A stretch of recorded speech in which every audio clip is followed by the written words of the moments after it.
Hi friends, இன்றைக்கி சுண்டக்காய் வத்த குழம்பு எப்படி செய்யலான்னு பார்க்கலாம் வாங்க ஃப்ரெண்ட்ஸ்.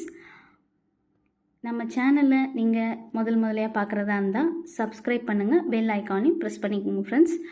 ஃபஸ்ட்டு ஒரு பாத்திரத்தில் எண்ணெய் விட்டு கடுகு, வெந்தயம், 6 பல் பூண்டு, கருவேப்பிலை, வெங்காயம் போட்டு நல்லா வதக்கிக்கணும் ஃப்ரெண்ட்ஸ். நல்லா வறுபடட்டும் ஃப்ரெண்ட்ஸ்.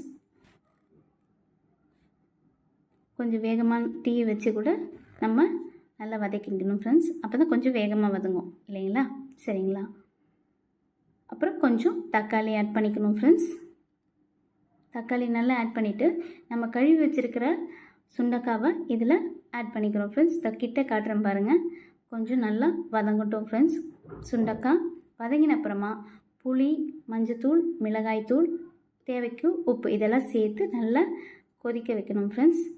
ஊற்றிட்டு கொஞ்சம் நேரம் கழித்து நம்ம தேங்காய் உங்களுக்கு எவ்வளோ தேவையோ அந்த தேங்காவை இதில் ஆட் பண்ணிவிட்டு இந்த குழம்பை நன்றாக கொதிக்க விடணும் ஃப்ரெண்ட்ஸ்.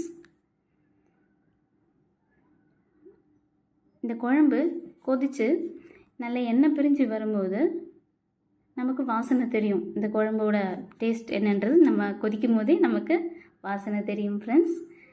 நல்லா கரண்டி வச்சு நல்லா மிக்ஸ் பண்ணிவிட்டு நல்லா கொதிக்க விடணும் ஃப்ரெண்ட்ஸ். கொதிச்சு விட்ட அப்புறமா நம்ம கொஞ்சமாக கொத்தமல்லி மட்டும் கழுவி ரெடி பண்ணி வச்சுக்கணும் ஃப்ரெண்ட்ஸ். ஏன்னா லாஸ்ட்டாக இறக்கும் போது நம்ம கொத்தமல்லி தழை கட் பண்ணி இதில் போடணும் ஃப்ரெண்ட்ஸ்.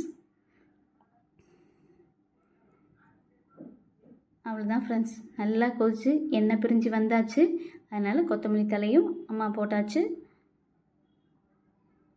இப்போது நம்மளோட சுவையான வத்த குழம்பு ரெடி. Thank you friends.